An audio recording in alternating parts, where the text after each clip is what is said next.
എന്റെ പൊന്നു കൂട്ടുകാരെ അവിടെ എത്തുമെന്ന് പറഞ്ഞാൽ എത്തുകല്ലേ. പിന്നെ ഇങ്ങനെ മനുഷ്യനെ ഭ്രാന്ത് പിടിപ്പിക്കാനോ എന്നെ പിന്നെ ഇങ്ങനെ അങ്ങോട്ട് ഇങ്ങനെ ഒരു മിനിറ്റ് നമ്മുടെ ഈ ഹോട്ടലിന്റെ ഫ്രണ്ടിൽ കയ്യാട്ടി വിളിക്കാൻ നിൽക്കുന്ന മറ്റേ ബൊമ്മയില്ലേ അത് ആരാണ് കൊണ്ട് വീട്ടിൽ വെച്ചിരിക്കുന്നത്.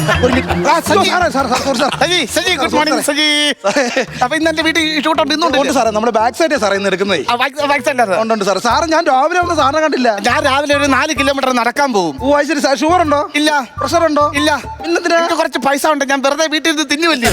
അങ്ങനെ ഞാൻ നടക്കാൻ പോയത് കല്ലൊരു കാല് നടപ്പ് മറന്നു പോകും. അതുകൊണ്ട് ശരിയല്ലേ സാറേ. അതെ നായികയൊക്കെ വരും. നായികനെ വിളിക്കണേ.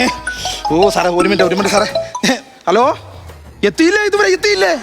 ഞാൻ പറഞ്ഞല്ലേ ഡേറ്റ് കാശാവണമെന്ന് ഞാൻ പറഞ്ഞല്ലേ. എൻ്റെ പൊൻ ഈ നായിക വരാൻ ഒരു ലേറ്റ് ആകും. അതാണ് ഈ വിഷയം എന്ന് പറയുന്നത്. അപ്പോൾ അതുകൊണ്ട് എത്രയും പെട്ടെന്ന് എത്താനുള്ള ശ്രമം നടത്തുക കേട്ടോ.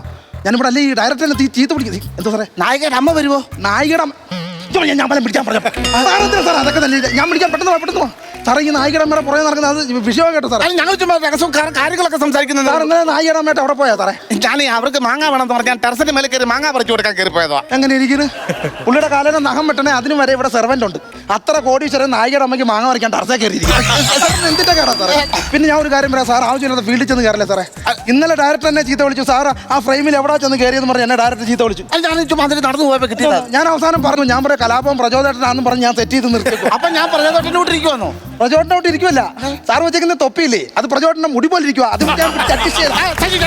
നിങ്ങൾ വലിയ സിനിമാക്കാരൊക്കെ ആയിരിക്കും. നിങ്ങൾ ആവശ്യമില്ലാതെ ഓരോരുത്തരെ കളിയാക്കി കൊടുക്കും വേണ്ട. സജി സിനിമാക്കാരൻ പറഞ്ഞ് കിടന്ന് അളവുകയും ചെയ്യില്ല. എനിക്കൊരു 100 സിനിമ ചെയ്യാനുള്ള പൈസ എന്തെങ്കിലും ഉണ്ട്. എനിക്കറിയാം സാർ.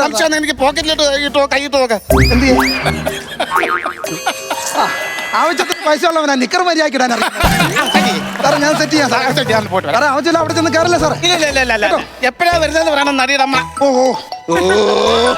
ഹലോ എത്തിയോ? നായിക എത്തിയോ? അത് മതി. ഇനിയിപ്പോ പ്രശ്നമില്ല. ഇനി ബാക്കി ഞാൻ ഓക്കെ ആക്കാം. ഓക്കെ ആയിക്കോട്ടെ.